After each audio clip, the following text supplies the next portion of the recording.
signature with your signature you have related to your voter registration. So it could be something from your driver's license or a physical voter registration form. I prefer the voter registration forms because those electronic signatures are terrible. If those signatures don't match, we then put it off to the side and do a more thorough check of that signature.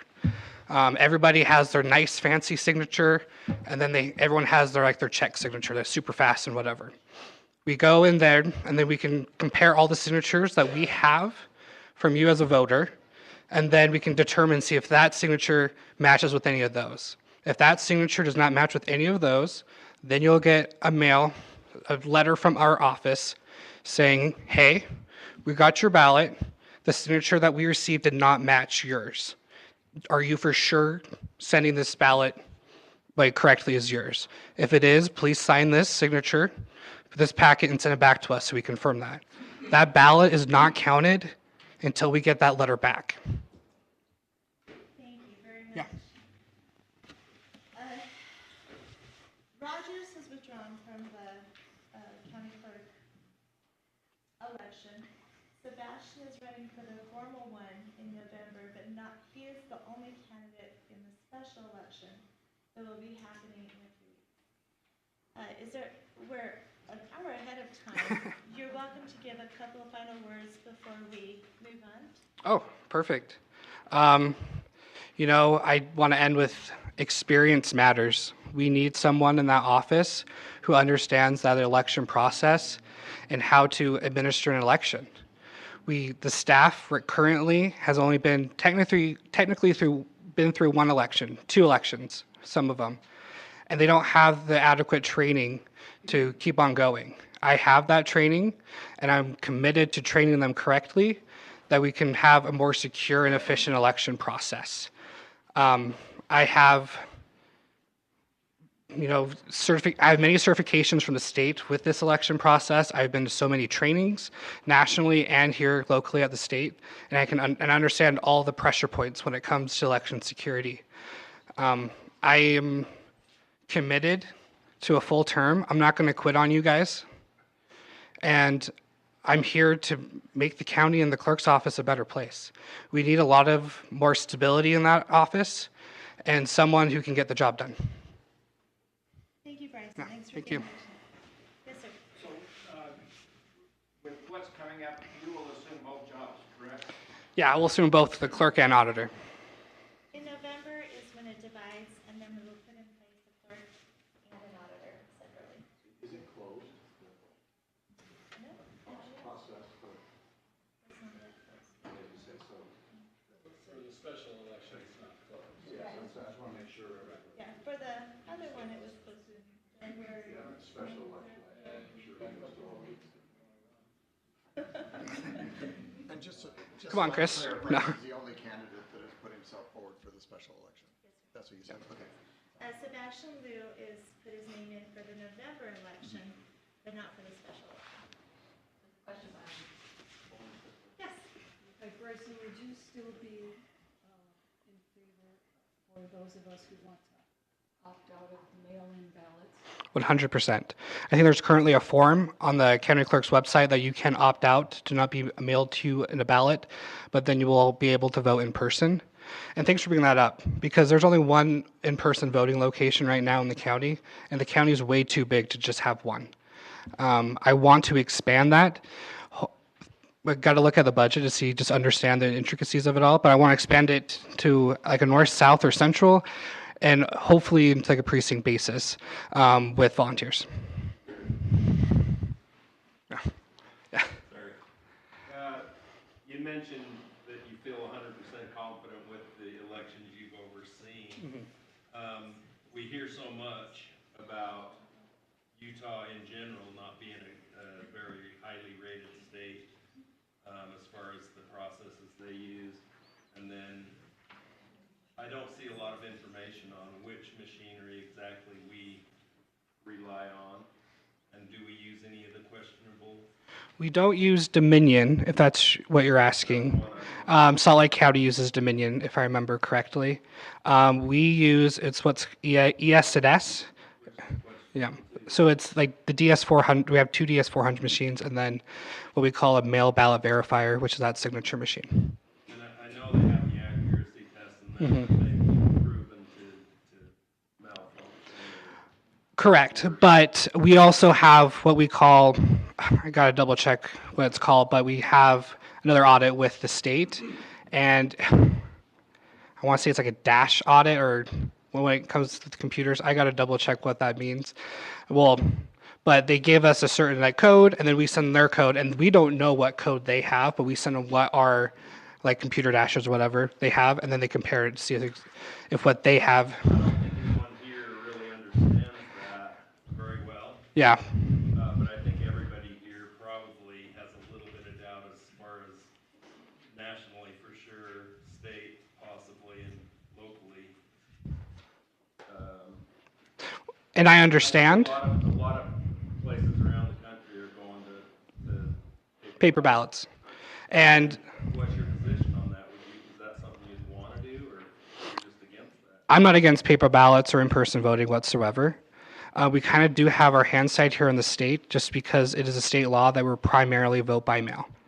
But like I mentioned before, you can easily opt out of that mail-in ballot, right, that form, personally, and then we won't mail you a ballot and you can vote in person. Let's take one more and then we're gonna switch to attorney. What is the comparative cost of mail-in ballot versus in-person voting? Cost per ballot? I have to double check, but right now, mailing, the price of postage, as we all know, just keeps on going up and up and up, right? So that is the big issue when it comes to pricing.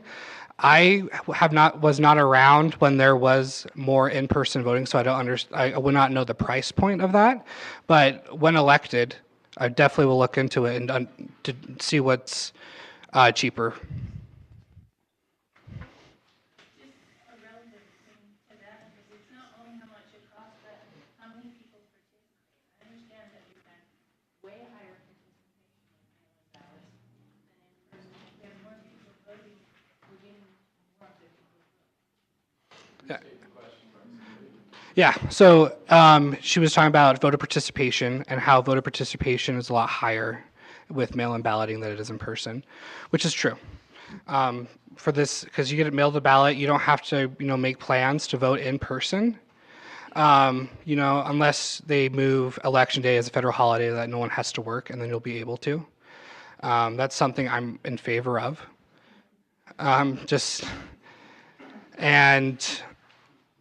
But like I said, it's a state law. We'll process the ballot how the state law wants us to. Mail-in balloting does have more voter participation, but at the same time, there are costs to it, and even personal costs. Like people like the camaraderie of voting in person, getting that I voted sticker with their neighbors. But there's also people like convenience as well. So. Thank you, Bryson. We appreciate you being here. Thank you.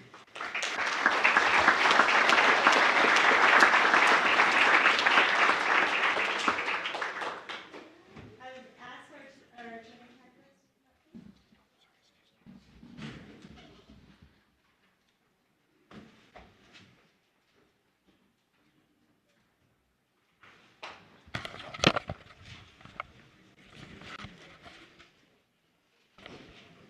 Gentlemen, do you prefer to speak here or would you prefer to speak up here? I'll stand here. Are you okay? Will you please introduce yourselves and give us a short introduction? Don't be afraid to put that thing in right. Actually, we kind of have to have it down low. Okay, yours is, yours is turned off. There we go. There we go. Let's just start 5-minute opening statement. Yes, please. Okay. My name is Taylor Sorensen. I'm the interim county attorney, running to be elected as county attorney.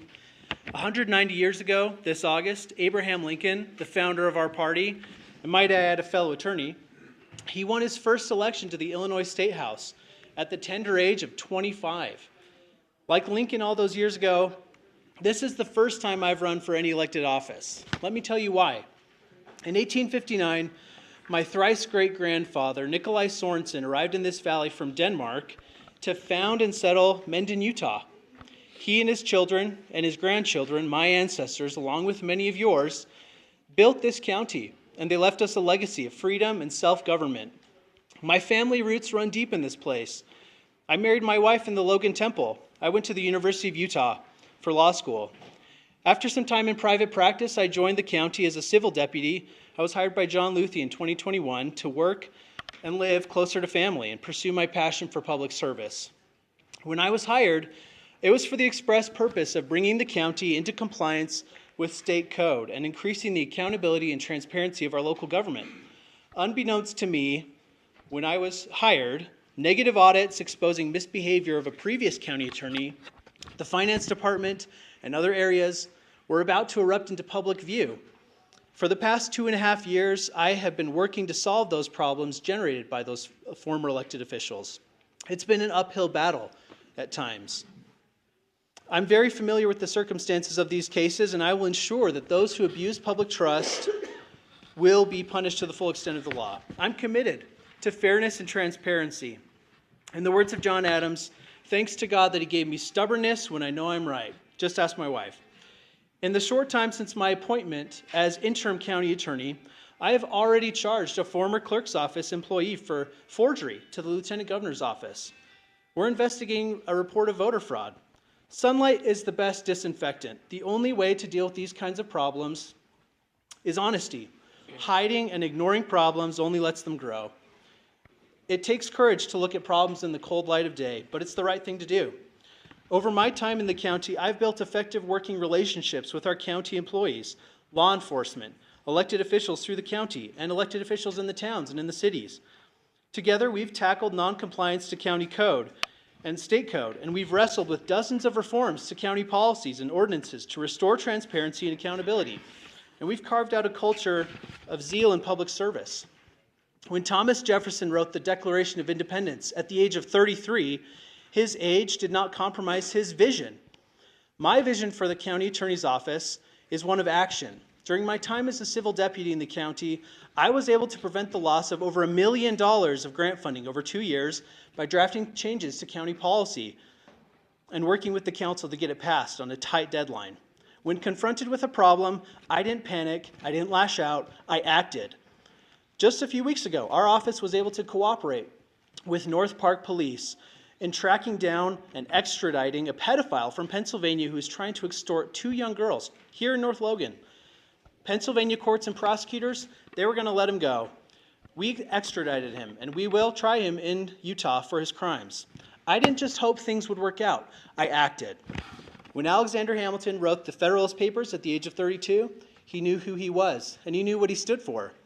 I'm a husband to Kiara, who's been the Abigail to my John Adams through this election process. I'm a father to Calvin and Lucy, who I'm trying to preserve this community for.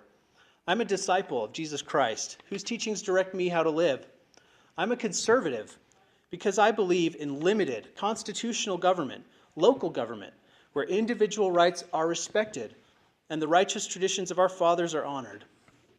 What makes a good leader, a good elected official, is character, integrity, vision, and action. It takes time to restore trust, but trust can only be regained with honesty. I will serve with integrity. I will hold the government accountable. The county attorney has a unique role. I don't represent the council.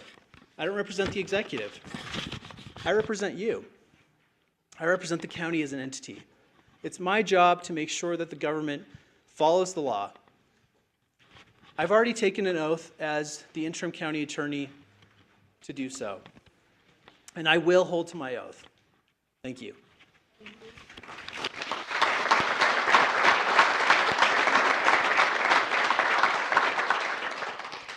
Thank you all for being here. I'm Cameron Cox, and I'm also running for Cache County Attorney. I'm going to have some people stand up. If you're a veteran, active, or past duty, please stand up.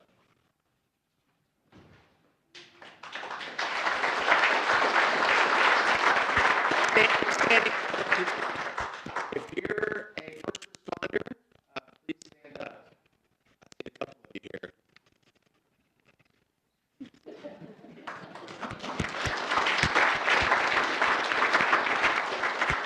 Some of my parents keep saying, if you're a resident of Cache County,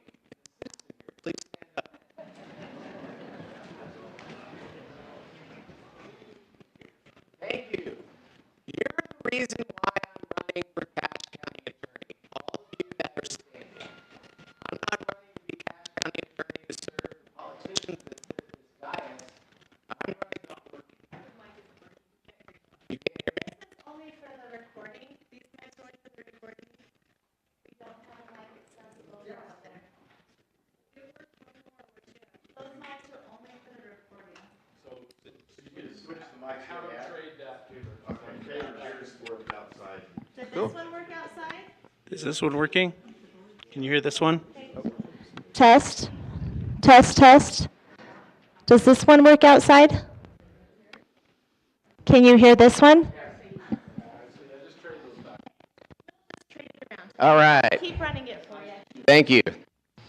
So as I was saying, you're the reason you're the people I'm going to serve. As stated on my page, and as I've stated throughout my campaign, I'm not taking private donations. I'm funding this myself, so that way the rule of law and my conservative beliefs will be the only person I owe allegiances to. I won't owe allegiances to any group or any set of people.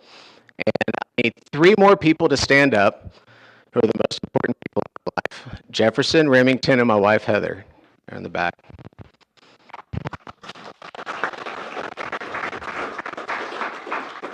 Jefferson is the First Amendment. Remington's the Second Amendment. That's how important our Constitution is to me. And thank you all for being here, for being residents, long-term, short-term residents of this county. You're the reason why my wife and I chose to move here almost 2 years ago from Texas. As many of you, all of you know, our president has pretty much destroyed a lot of what I love about my former state of Texas. And about 4 years ago, my wife and I started researching, saving money, and trying to find where our forever community was going to be. A lot of people try and find their forever home, but we tried to find our forever community. And after 4 trips to Utah, we ended up in Smithfield, and we couldn't be more thankful. So thank you to each of you for making this place what it is. And I promise you, I will stick to the values that makes this community great, and I will stick up for each of you individuals in this valley. Thank you. I got one more. So, a little bit about my experience. I want to go back to 2014. That's one of the biggest years for me professionally and personally. That was 10 years ago. I was recognized by the Texas State Senate, Jane Nelson, who's now the Secretary of State for Texas, for being 3 times in a row the best civil attorney for my county of Denton County. I was also recognized by the State House for being elected the chair of the Texas Young Lawyers Association, which is the 3rd largest organization in the state of Texas, overseeing 33,000 lawyers. I was elected by my peers, but most importantly, in 2014, I married my wife. So 2014 was a great year. Thank you, love. And thanks for having this journey together with our boys. And I'll get more into my experience once we have questions, but I have almost a decade experience as being a school district attorney, city attorney, and a prosecutor. And I have almost a decade experience of being a civil service commissioner and a condemnation commissioner overseeing the firings of our county, both with county employees and sheriff's department employees, as well as all the condemnations in one of the fastest growing counties in the United States. I have a simple rule for growth. There's smart growth, there's dumb growth. Smart growth follows zoning, infrastructure, needs, and the characteristics of the community. Dumb zoning doesn't follow one or any of those. Thank you for being here.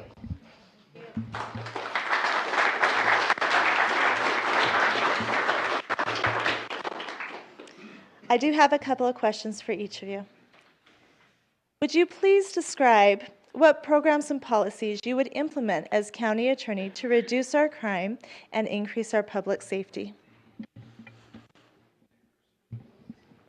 Public safety is a priority for me, and in the county attorney's office, we have a proven track record of aggressive prosecution. Crime is like it's a quality of life issue.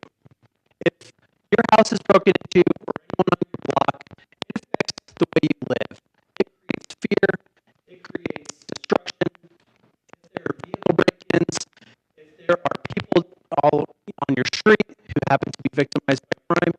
affects the way you live. It affects the way we raised our kids. County is a special place. It's a jewel. You come in through Wellsville Canyon, through Sardine, especially now, springtime, when it's nice and green. You look at this county and you know that this is a special place. The people here are kind. The people here are good. But there are people who want to bring crime and drugs. And I got it, thanks. And there are people who want to experiment with how we enforce crime in this county. In other jurisdictions, just like I talked about, Pennsylvania, California, they want to let criminals walk. They don't consider that victims are the primary concern here, that we need to make sure our victims see that those who abuse them, those who victimize them, see justice. We need to protect our community from people who will victimize kids, women, old folks. These special victims, the reason why we want to protect our special victims so much is because they are so vulnerable. The county attorney's office has a proven track record of creating a special victims unit of attorneys who are dedicated only to those types of cases so that they can receive the attention that they deserve. The county attorney's office has created a stir among the defense bar saying that we're too aggressive, that we need to tone it down. That's not my message. My message is that if anything, we need to tone it up. We need to turn it up. We need to go after these criminals and keep our community safe. There are people who come here who they see how special it is and they see a target. We can't allow that. We need to make sure that that it's a tough place to be a criminal in Cache County and a good place to raise a family. I want to live here forever. I have deep roots in this valley. We need to keep it a special place. Keeping Cache County a special place won't come without any effort and it won't come without sacrifice. That's why I'm passionate about being tough on crime and making sure that our public safety is one of our top priorities. Thank you.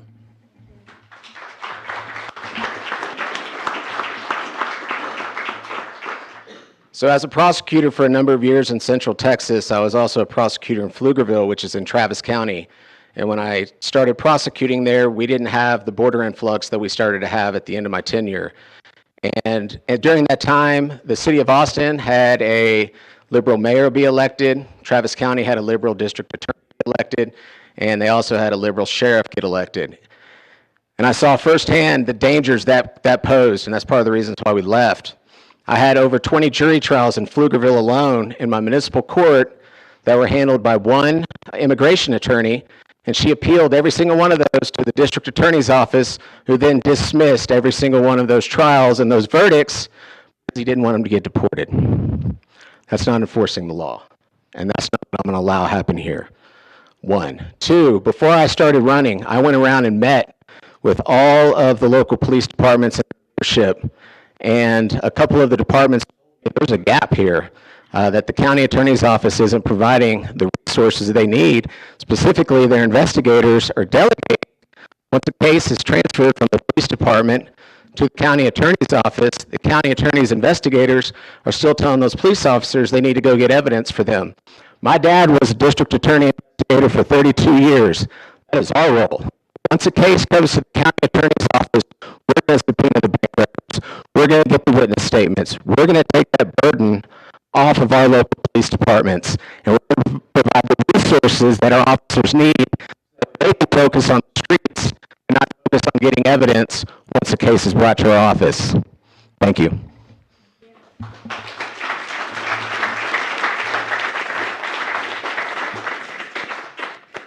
The thing that I really enjoy about interviewing attorneys is you're very thorough in all of your answers, and I can say, well done, well done. May I have questions from the audience? Let me make sure that light's still... Okay. So, and I forgot your name already? Taylor Sorensen. Taylor. So Taylor, I've got two questions for you. One is, what's your background, say, from law school till today? And the other question is, it seemed like you were saying that you were going to prosecute more aggressively or include more people and prosecute more people. Could you clarify that? And because my question is, if there are people who aren't being prosecuted now, who should be, who are they? and why aren't they being prosecuted? And the question I have for both of you is, I practiced law in primarily in Utah and Salt Lake counties in the past, and I see some, I guess what I would call lack of training for the officers out in the streets who are not doing things really the way they should be done. So do either one of you have any plans for, increasing their training? Yeah, so to address the first part of your question, when I graduated during law school, just to give you a background of what I was doing during law school, I clerked for the U.S. House of Representatives in their Oversight and Government Reform Committee under Ron DeSantis, Trey Gowdy, and Jason Chaffetz at the time. He was one of our congressmen, looking for fraud, waste, and abuse.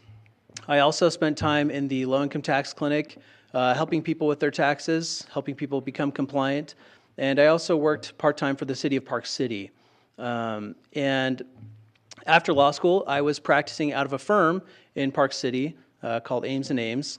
They have since been merged into another firm, but I was primarily working on insurance defense and civil litigation. And then I joined the county. I was hired by John Luthi in 2021, and from there I was working as a civil attorney, general counsel to our different departments. I was working primarily a lot with our development services, our public works department, and our treasurer, our recorder. I did a lot of land use work and developed those relationships. As far as what you think we can do in prosecution, and what I mean by prosecuting more efficiently and more aggressively, every case, and you're an attorney, every case is a little bit unique. And something that we do in our office is that when there's an edge case that someone's thinking about maybe dismissing, we take that case and we screen it as an office. If 2 heads are better than one, then 13 heads are going to be better than one. We put all of our experience to use, and we look at the case from every angle, how a defense attorney would look at it, how a prosecutor would look at it, and we look honestly of whether or not a jury would reasonably convict. And so what we do, the reason why we do that is so that we can make sure that we're not missing anything, that we're not taking cases, that we're not losing cases that, maybe someone could look at it and say, I think there's something here. I think there's something we can hook on, that we can get this victim some justice. And so by continuing that culture of making sure that we don't dismiss cases that shouldn't be dismissed, and that we're careful and we're in our evaluation, that's what I mean, that we're going to do our very best, that when those cases come in, we're going to prosecute them if there's enough evidence to do so. And as far as educating our officers, I completely agree that our office is in a special place, that we need to collaborate effectively with our local law enforcement.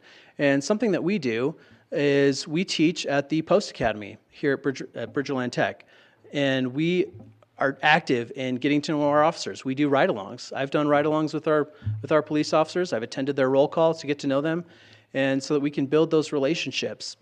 Just last week, I was meeting with one of our officers who was discussing new tactics for interdicting drugs. He's one of our best officers for interdicting drugs, and he's developing new methods and new techniques that people in Cache County maybe haven't seen before, because criminals, they get used to the way people police, and so introducing new methods helps catch these guys who are bringing meth, bringing heroin, and killing people. They're poisoning people. So, we work closely with our law enforcement. We teach classes at Post. We rotate through with our office. And we also have a 24/7 on-call attorney. We take turns. We shift that through the office to make sure that our officers feel supported. And if they have a legal question, they can call us day or night, and someone will answer. Yes. Thank you. So first, let me say, this is a wonderful group of officers here. Having been a city attorney in Texas and also a litigation attorney for a number of cities by the Texas Municipal League, I've represented officers in use of force cases. I was licensed in federal district court down there so I could handle those. And I also defended officers in cities in the T-Close program, which is when there's complaints against officers. And so I've seen some bad apples, and I recognize when forces have issues, and I've been friends with a lot of chiefs during that time as city attorney. And I can say definitively, we have great officers here. And I see a couple of them that I see on a weekly basis that I admire and I respect. And as a matter of fact, on the back of my business card, I'm a public defender. I only handle first-degree felonies. I don't do private work. I'm court-appointed only. But the back of my business card says, don't lie to your probation officer. It's one of the first rules. And then don't lie to your attorney. So I can say, thankfully, we have great officers here. But to answer your question, sometimes you do come across bad apples. And when I spoke with the leader of the Fraternal Order of the Police about 2 months ago, I told him, when he said, what happens when you come across an officer that's doing something wrong? I said, well, we have to look out for the integrity of the system, first and foremost. And we have to make sure whatever they did, the punishment fits the crime. And you do have to pluck bad apples from the tree every once in a while. But fortunately, the trees here are big and beautiful with a lot of good apples on them. And I'm going to have our officers' backs if elected. So thank you. Questions?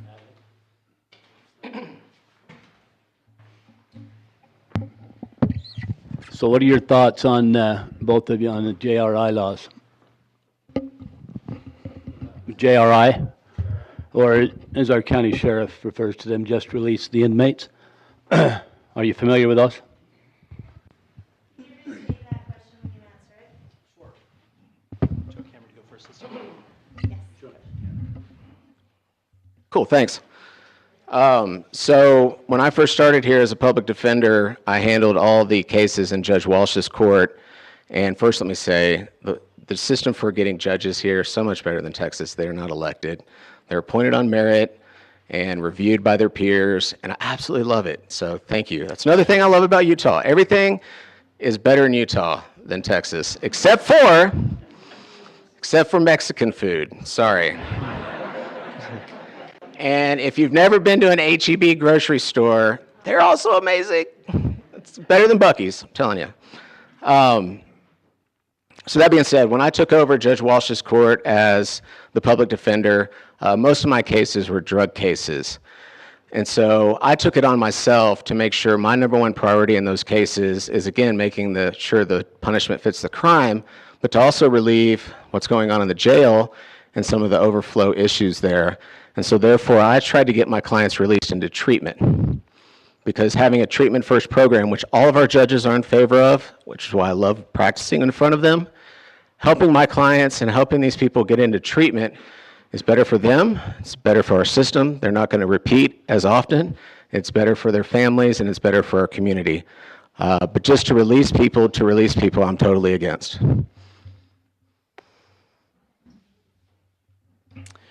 Yeah, you know,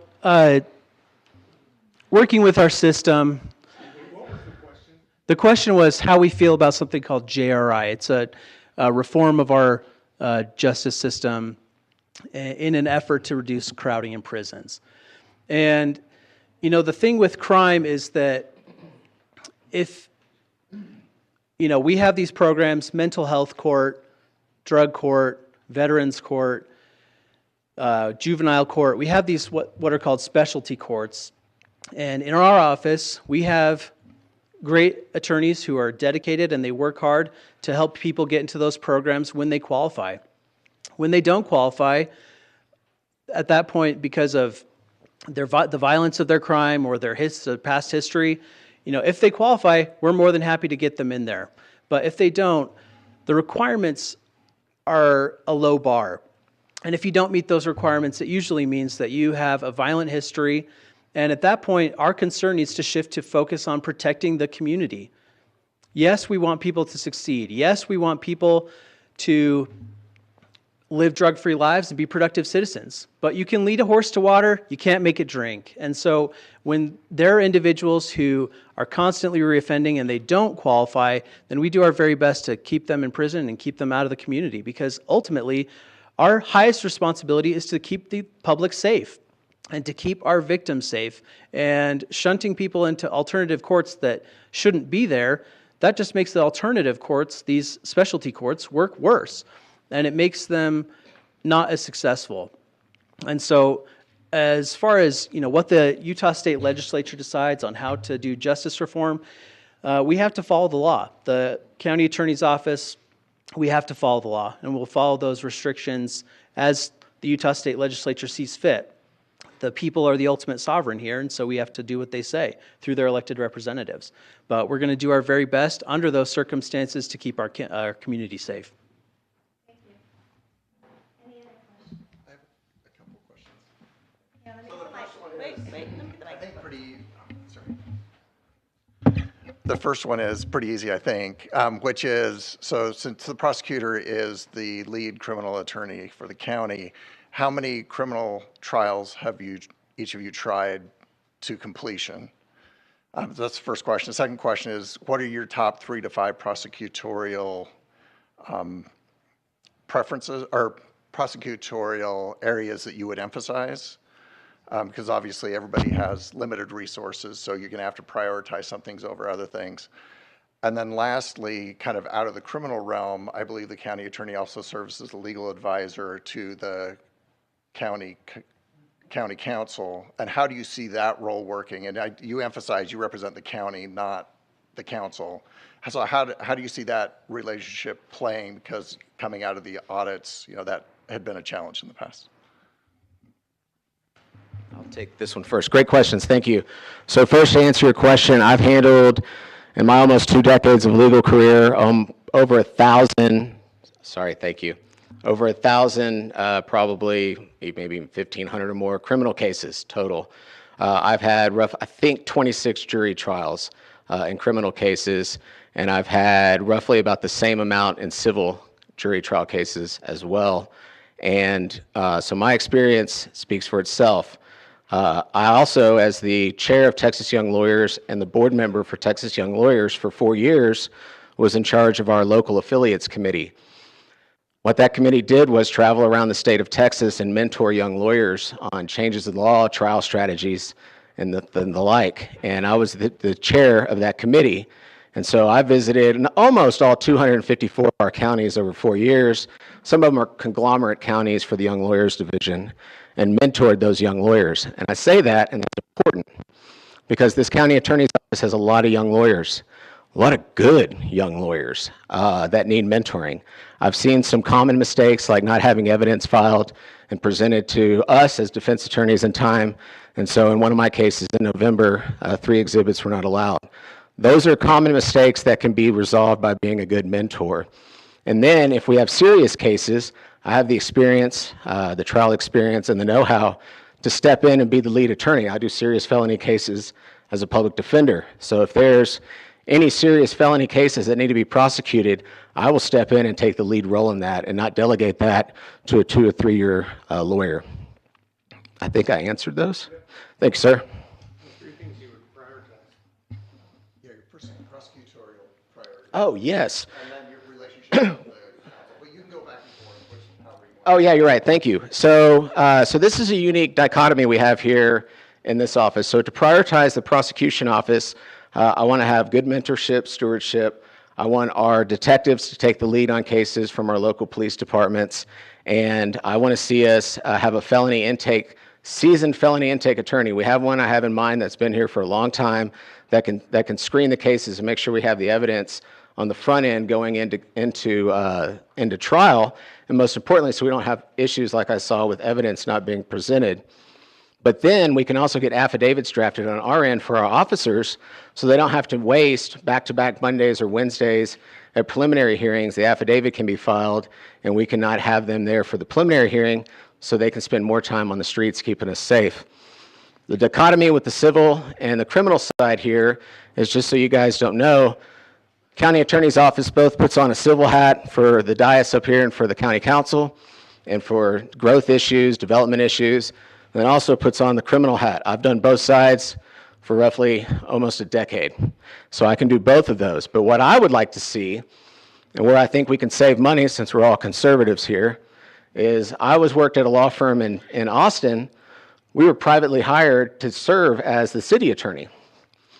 And our city's roughly paid $50,000 or $60,000 a year to have a whole law firm sit right here and do what we have in-house doing with 2 lawyers and a staff member, roughly $250,000, $300,000 a year.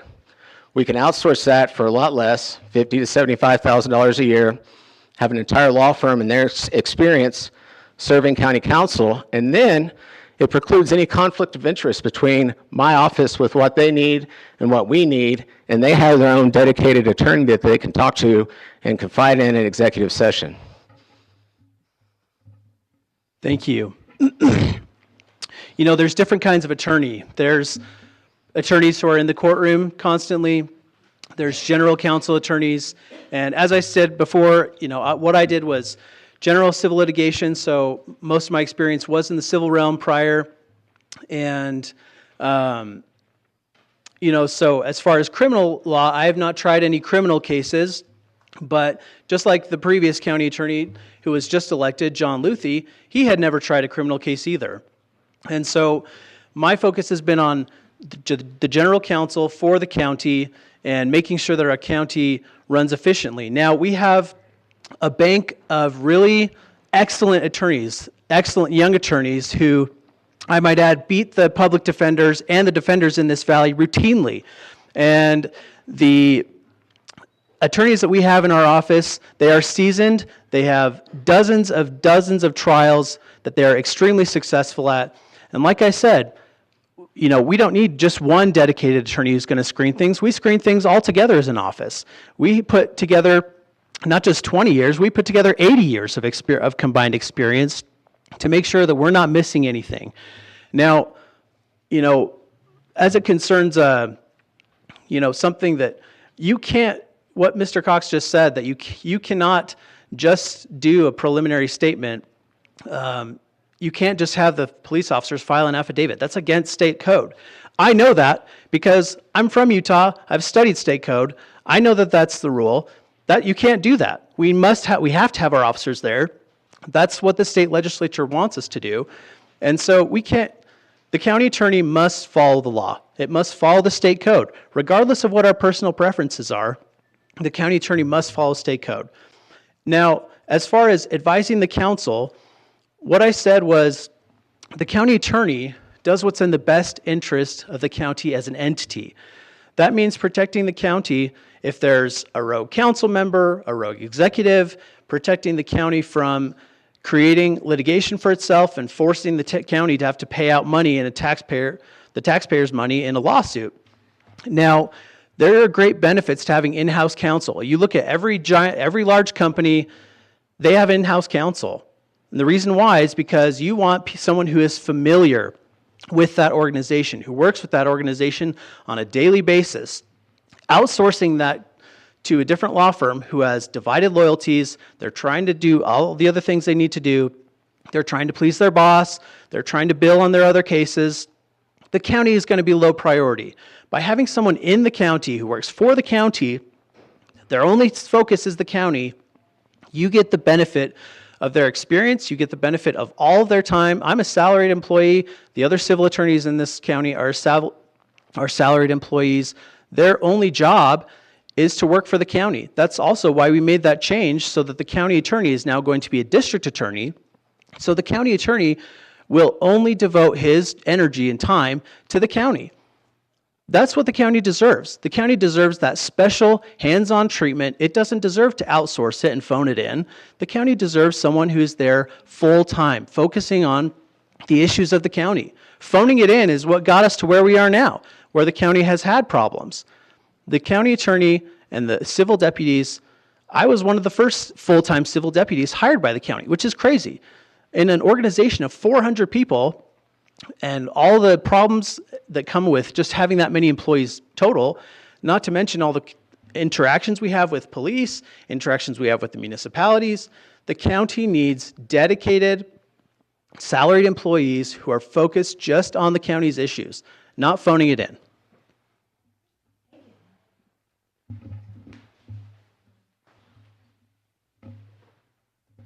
Okay, I'd like both attorneys to answer this question.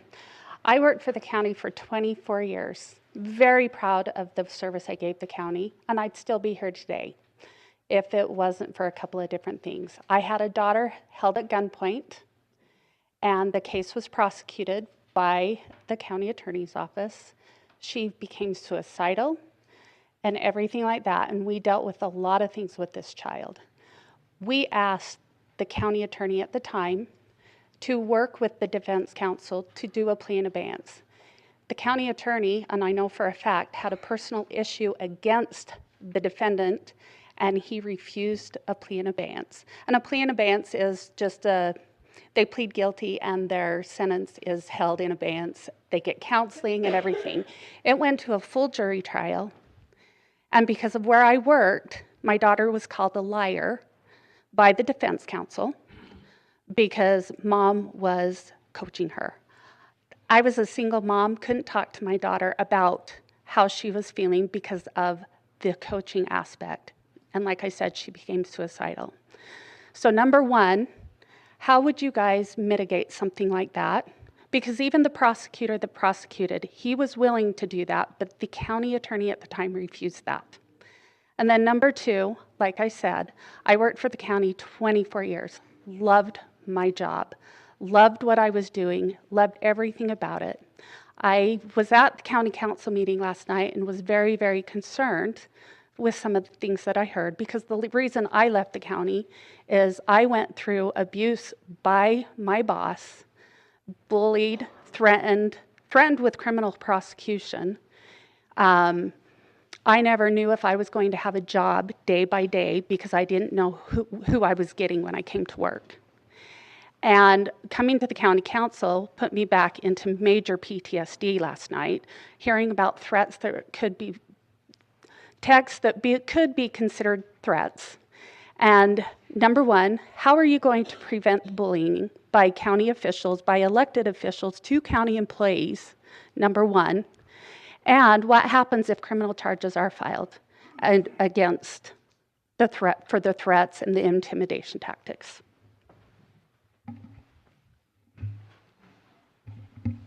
Victims' rights are a priority for our office.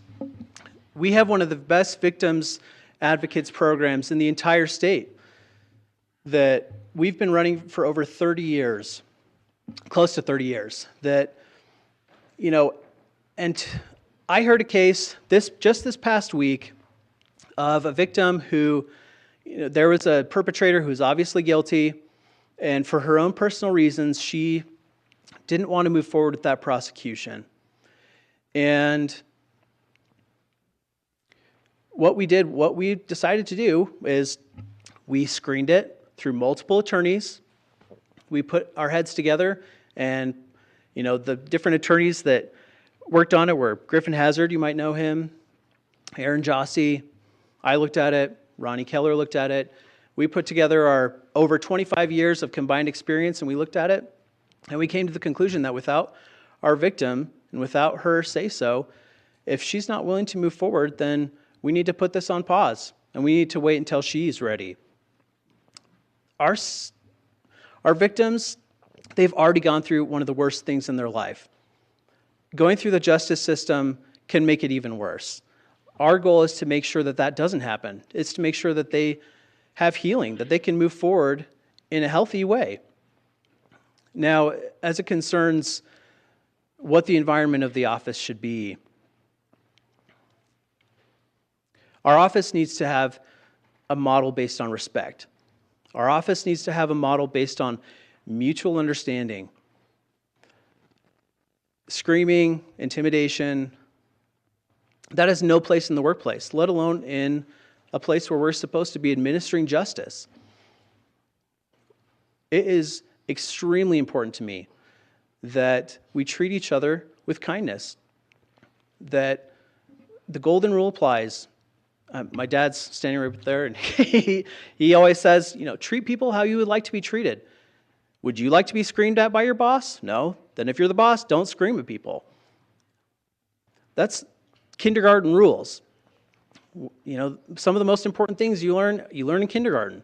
My wife is a teacher. My sister was a teacher. My mother-in-law was a teacher. And playing nice with others, sharing your toys, Those aren't just things in the classroom, those are things in the workplace. We need to learn to work well together and respect each other, treat each other with civility. It's actually a rule. Many of you might not know this. The attorneys are required by the Utah Bar to follow rules of professionalism and civility. And when we break those rules, we're violating our oath to the Utah public and to the Utah Bar. We need to be respectful. We must be respectful, and our office won't work if we're not. Thank you, and I'm sorry your daughter had to go through that. So for exactly 10 years, I served on my board, and for 6 years, I was an officer on my board for the Children's Advocacy Center of Denton County. At that time, we went from 600,000 to 900,000, almost 1 million people during that time. And when I left and when we moved to Austin, we were seeing about 70 to 80 kids a week, victims of sexual child abuse. And on my website, you'll notice my motto is truth, justice, and healing. And that comes from my advocacy center. Because no matter what side you're on, whether you're a public defender, defense attorney, or prosecutor, or police officer, children's advocate, child's advocate, victim's advocate, everybody's in the business of truth. What's the truth in this case? Everybody's in the business of justice, making sure the punishment fits the crime. In your case, plea in abeyance and your daughter not having to testify. Because once we get a plea agreement, plea in abeyance, or a jury trial, the healing can begin. And I'm seeing some gaps here with that motto.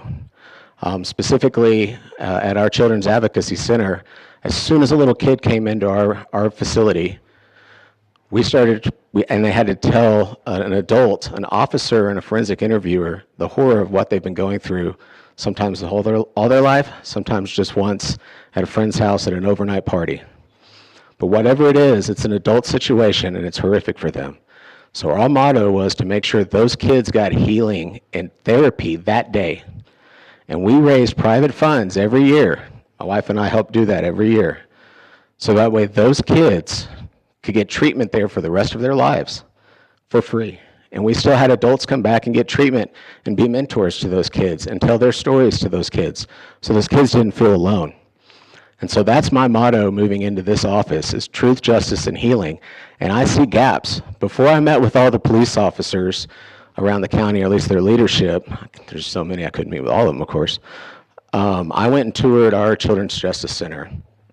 And I saw a lot. I'd already heard that there was a lot of wasteful spending over there. I'd already heard it cost roughly $3.4 million for that building, and it was supposed to cost $1 million. And then I saw as I toured that they had like a $10,000 refrigerator, like a huge Thermador refrigerator, double ovens, like high-end appliances. And I was like, our Children's Advocacy Center didn't have but a microwave and a mini fridge. And we were there focused on the kids, teddy bears, and treatment. And I asked, do you guys not provide therapy? Because one of my very first cases here 2 years ago, the little girl that was a victim, I was told was on a wait list for 30 to 45 days before she could get private treatment at a therapist here in town. And they said that's not their model. I want to help change that. I believe those kids should be getting treatment for free that day. They have empty rooms there. And I've seen a lot of money wasted over there that we could have used to help get those kids therapists. And not only that, but we were in a college town, University of North Texas and Texas Women's University, and there's master's students that need hours and therapy services that we plugged, that we could pay minimum wage so they could earn their hours and provide the therapy for these kids, including group therapy. We've got a wonderful university right here that does the same thing. We can plug that resource to help these kids get the treatment and therapy that they need. Thank you very much.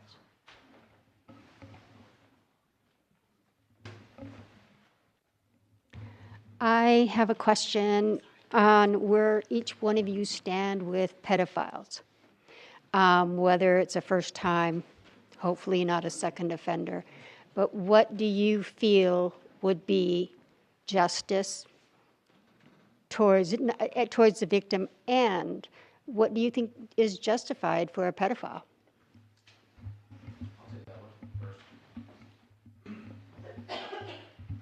Thank you. So I also have some real-world examples about this. That's predominantly handling the first-degree felonies in this county I represent. Those are my clients currently. And I take a justice-first and a victim-first approach, and those don't argue with each other. They work well together. for the same reason that she just said her daughter didn't want to testify. We don't need to put these little kids on the stand. And so I work adamantly to try and get plea agreements done so that way they go serve the prison time that they need to, but that these little kids don't have to testify in front of a bunch of strangers. And fortunately, I've had the pleasure of working with a couple of our prosecutors that agree with me on that. Specifically, I had 2 cases supposed to go to trial in January. Both bad cases. Both dads sexually assaulted their daughters. We were supposed to have a pretrial hearing in December. We're coming up on Thanksgiving. I am emailing the prosecutor, hey, we need to get a plea agreement in place. He was in a trial, and then finally that Friday before Thanksgiving break, I said, hey, I'm sorry to hound you, but I want to get a plea agreement in place so these girls don't have to worry about this over Christmas and Thanksgiving so they can start the healing. And he got back to me on Friday after 5, and we were able to get the court coordinator for Walsh's court to schedule a hearing before Thanksgiving on that following Monday after hours so we could get those plea agreements entered. You know, I told you something that earlier that our office is committed to bringing these people to justice. We helped a detective from North Park. We helped collaborate with Pennsylvania to fly him out there and bring this pedophile back to Utah so he could face justice. I don't think there's enough we can do. We will prosecute these people to the fullest extent of the law.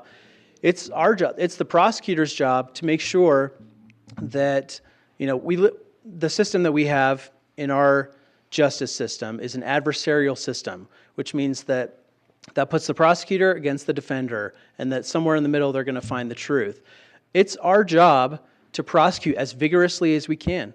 It's our job to make sure that those who prey on little kids or who look at little kids who are victims of abuse from across the world, that these people face justice, that they are told and they are shown that that is not okay and it never will be okay. We have to protect our kids. There's a young girl who was abducted from North Park. She was human trafficked down to Salt Lake. This happened just in January in our county, in our towns. Someone was being human trafficked, a young girl was being human trafficked down to Salt Lake, and then he took her out to Oregon. And he was already telling her that she needed to cook drugs. He was going to pimp her out. He was going to use her as a tool to make money, and he was sexually abusing her the entire way. We're bringing that person back to Utah to face justice. We talked to the AG, and they said, oh, this is, you know, I don't think this is something that we really want to take. The FBI said, well, this isn't sexy enough for us. She didn't die. And we said, that's unacceptable. We are going to merge these cases, and we're going to take it here in North Logan. We're going to prosecute it here in the county because that is what we're all about. These people must face justice. They cannot use the system to protect themselves. That's just my philosophy, is we have to bring these people to justice. And you know, we have a great children's justice center. Our kids deserve the best. When they're brought there, you know, there are parents who, you know, we have a fridge so they can have a Diet Coke while their kid gets interviewed. You know, our kids deserve the best. They deserve a place that's safe, it's clean, it looks nice, and, you know, these kids, they deserve the best. And when they get their forensic interview, it's recorded so that they don't have to do it over and over again, so that they can be interviewed once, one and done. And that interview is recorded, and then that can be entered into the evidence so that the kid can move on with their lives. And all of this stuff can go on in the background, they can put it behind them. So if there's anything that I can say, it's that we can't do enough to protect these kids. And, you know, the county attorney's office, we also work on education, helping kids learn how to keep themselves safe. Both of these girls who were trafficked or who were being extorted, they came into contact with these people online in chat rooms because they're young, they're inexperienced, and that's what these people are waiting for them. Before I ask the next question, just touching base with you guys, we were going to start this a little bit later. We started a half an hour early. Our county clerk only had, not the mic. Our county clerk, we only had one candidate. Our time's a little bit off. You've already committed to 45 minutes. Is it okay if I keep going? Yeah. Are you Great questions. You bet. All right. Any more questions? So I watched that county council meeting from last night, and I was appalled. It's easy to go up and say all the right words, but when you harass someone who has done so much for our county, who goes out and gets grants to get those things, it doesn't come out of taxpayer money. That fridge, I would bet, came out of a grant and not out of taxpayer money. Do you know where grants come from? They're taxpayer money.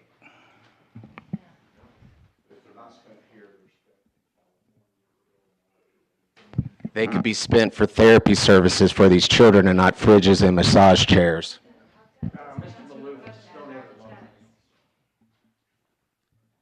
You know, sometimes when a mom or an aunt or a grandma brings these kids to be interviewed, they want something to drink. And they haven't had a massage probably in years. And so taking a donated massage chair so that some poor mom who's been dealing with her kid being abused, sexually assaulted, is it too much to ask that while her child is disclosing some of the worst things that can happen to a person, that person whose child is going through that, and I'm sure most of you have kids. You know, my daughter, when she was born, she was in the NICU for 52 days. And watching your kid go through something is worse than if you go through something. I would rather go through the hospital for 52 days than watch one of my kids do it. And most parents, I'm sure, would feel the same. Watching your kid go through something like that and being offered the chance to relax for a moment, have a cold drink, I don't think that's too much for our kids. I think our kids deserve the best. And one more thing, you may have noticed at the end of the second February council meeting, that building that's almost triple its budget isn't even ADA compliant. I noticed that my first trip there. So kids with disabilities have to be pulled upstairs or downstairs to get in. They put a buffet ramp in the back, but it doesn't meet ADA compliancy standards. It's not wide enough. So that's also an issue. And any government building should be ADA compliant, especially if they spent $3.4 million on it. They asked for $100,000. It's also important to note in that same meeting, Mr. Zook and his budget person were asking for $16,000 to make the auditor's office and to build the auditor's office, and the county council was asking for bids and quotes. But when the CJC got up and asked for a $100,000 blanket check to make that building ADA compliant, no questions, no bids, rubber stamped it. Why isn't it ADA compliant? Not one question was asked about that. That's serious issues.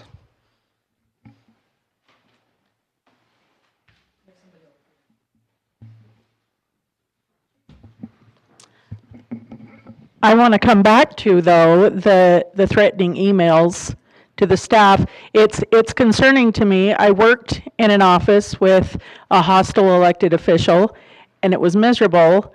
And so it bothers me that there are these emails or texts that are being sent to staff. I would be nervous if I worked in that office.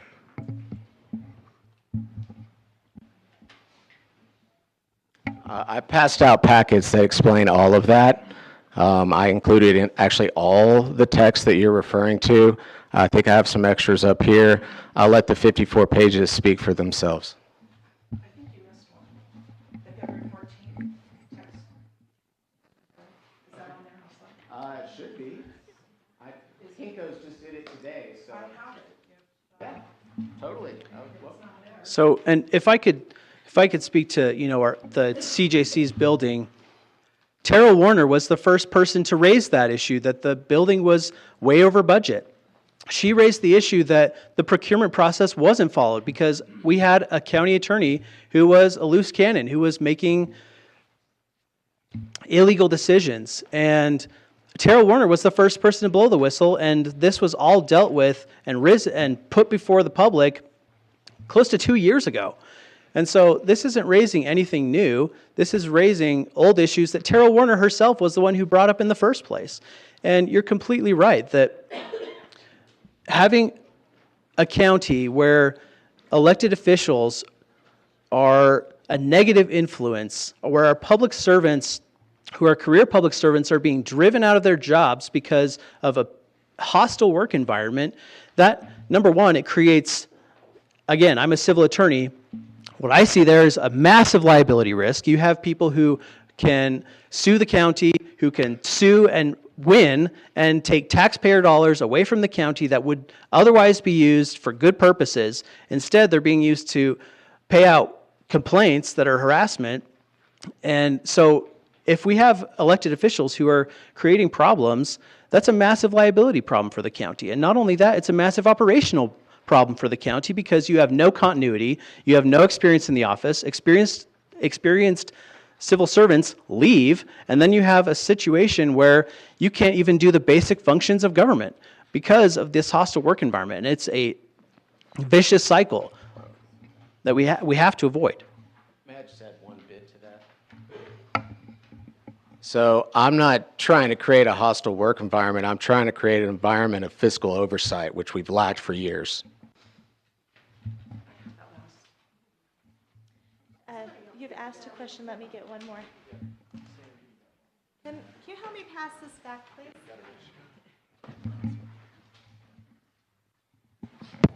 I just want to speak briefly about the Children's Justice Center. And it was built before my time on the county council, but I was there when Terrell came and talked about some of the issues that they had. Basically, her idea was to take an old home and remodel it, and she had some specific ideas that could be done pretty inexpensively. And that contract was taken out of her hands. And she repeatedly tried to give her opinion about, we don't need glass walls, we don't need designer furniture, we don't need those things. And her voice wasn't listened to. So the things that, maybe there is a $10,000 fridge, I guarantee you Terrell Warner didn't decide that. That there are many things in that building, including the lack of parking, the windows weren't done correctly, there was a lot of designer choices that were made that were not made specifically for that system that was needed, and Terrell spoke out about it several times.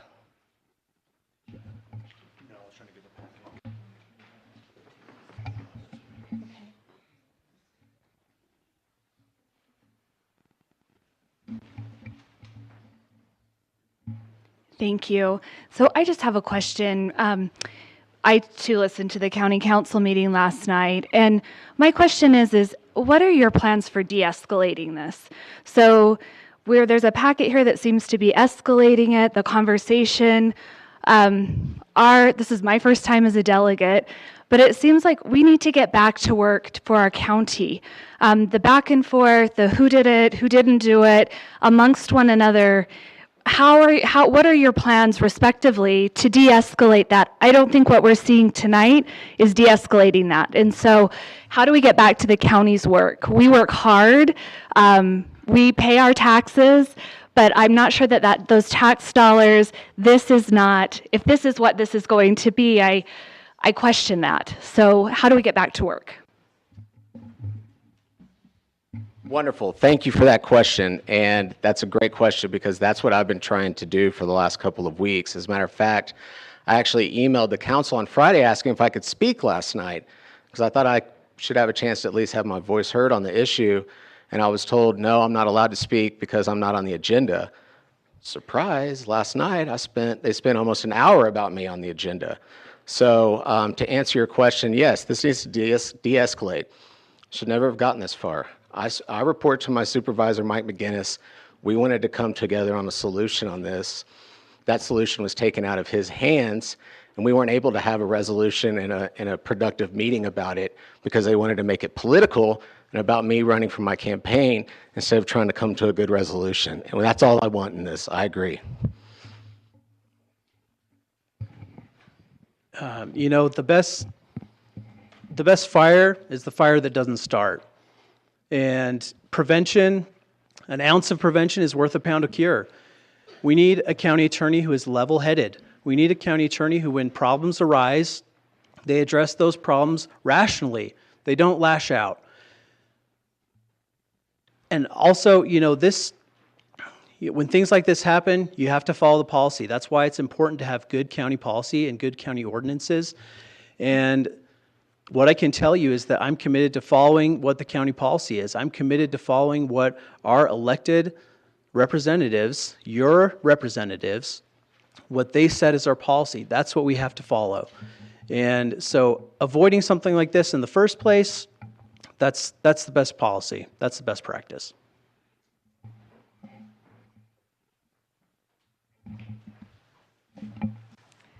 I just have a statement, and I think the county, for those county council members that are here, we need to have a facilities director. I do not think that the county sheriff or the county attorney should be over building buildings. That should be a facilities thing, not an elected official.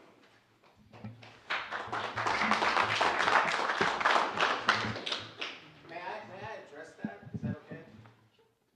So, yes. Let me get the mic back to you, please. So you bring up a great point that ties into something I said earlier about having a law firm hired by the county to be the county attorney on the civil side, is because when I was at a private firm doing that for cities, we had somebody that was a civil engineer and an attorney. And so when cities like Bee Cave and Pflugerville were doing a lot of growth, building development, infrastructure development, Scott handled those cases for them and those issues for them because he was an expert attorney in that area. And our cities, like they don't have here, had facilities directors for that role that worked with Scott. So I agree with you, that is a necessity. And having that part outsourced removes conflicts of interest and allows for that to happen with lesser dollars and more efficiently. You know, I agree. The place of the county attorney, we need to focus on the law and representing the county. It's not my place as the interim to talk about building new buildings. You know, the county council just last night was talking about how we probably ought to have a fleet manager too. We've got tons of cars and not a standardized process. That's, you know, there are a lot of things in the county that need to be improved. And having a dedicated county attorney and dedicated civil staff to root out those issues, to find those issues, become familiar with the county, I think that's the best practice.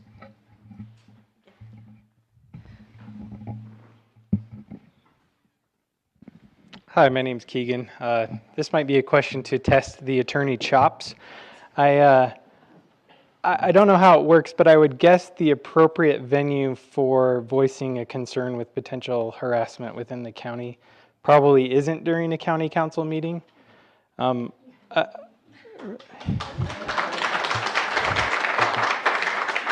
So what I'd like to know, and I think maybe sometimes our disputes result from a misunderstanding of roles or misunderstanding of how the process should be handled. I've watched a lot of attorney shows, so I'm kind of an expert. Every show I've seen, that when the person starts to speak up, the attorney says to their client, "Shut up, there's an investigation," right? You don't comment on an investigation. Can you just explain, when there is a complaint within the county, how that is to be handled? Who receives the complaint? How are investigations handled? Who decides if it's escalated to an investigation? Do people comment during an investigation? How is an investigation closed? I think that would help us all understand the current issue at hand and how it should be handled, so then we can understand the process. Thank you. Okay. You know, what we have to do is we have to follow policy. And so, you know, we have a great civil attorney standing right there, Jairus Kendall. He works with our HR department. That's one of his specialties, is working through that. And so what happens is we have an Office of Personnel Management, and when someone makes a complaint, they submit that complaint, especially for this type of complaint, a complaint of harassment. They make that complaint to the Office of Personnel Management. And the Office of Personnel Management notifies that employee's direct supervisor and brings it to their attention. And my understanding is that that's what occurred, and that the Office of Personnel Management met with the direct supervisor and discussed the case, discussed the incident, the alleged incident. And our county policy states that the county attorney's office is also must be involved with that process. Now, there is a question because the alleged incident involved someone who happens to be in the public defender's office. Now, what happened was the Office of Personnel Management decided, well, it wouldn't seem very kosher if the prosecutor's office is overseeing complaint over a public defender, a contracted employee from the public defender. And so the Office of Personnel Management wanted to reach out to an independent investigator who was recommended to them by the insurer of the county. Now, that independent attorney who was going to review the case said, well, here's an agreement that describes the scope of my representation. That's something that every attorney gives to their client before they start to make sure that they understand the scope, what their relationship is and what the scope of that investigation is going to be.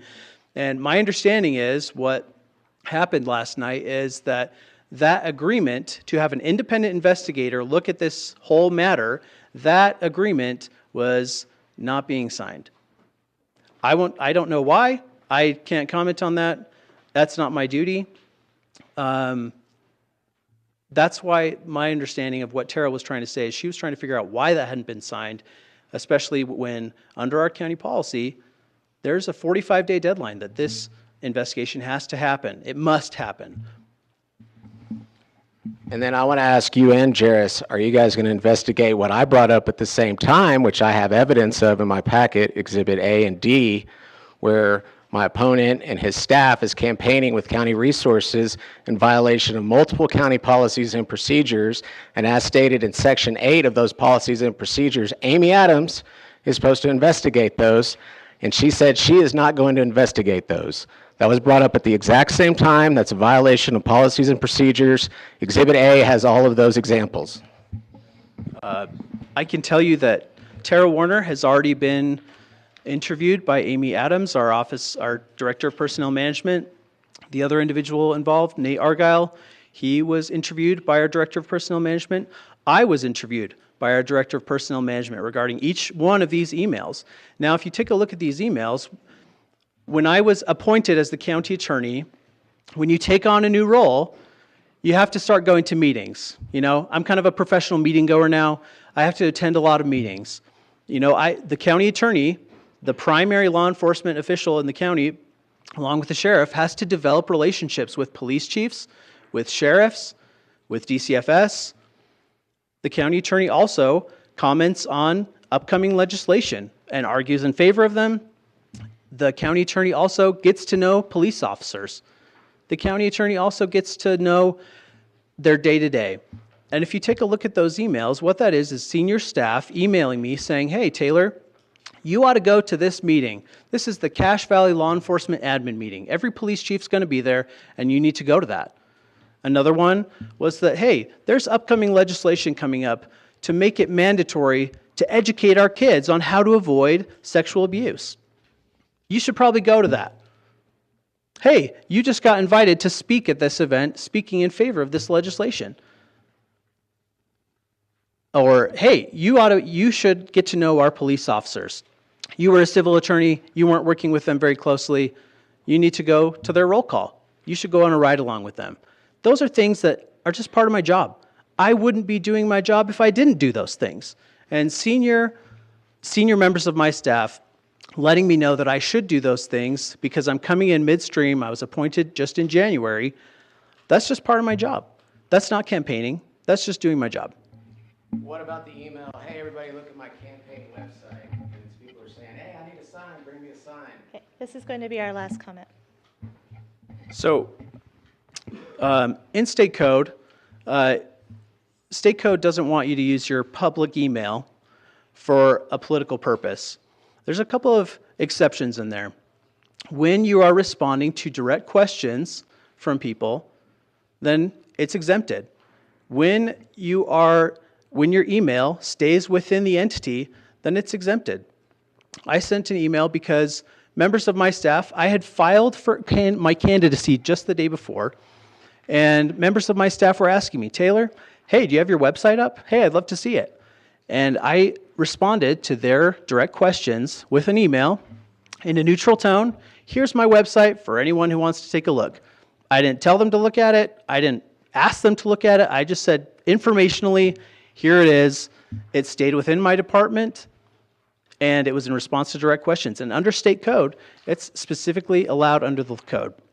And Is that same law firm going to investigate your issues as it's investigating mine? Because it seems like there's a conflict there. So Jeff and I have gotten down a mastery of special elections, and we appreciate so much having delegates out here that are vetting candidates, that really look for values and things. And we really appreciate you being out here for it. And we appreciate our candidates for being here to speak and answer questions so candidly. We're going to go ahead and close now with a big thank you. You're welcome to continue to mingle.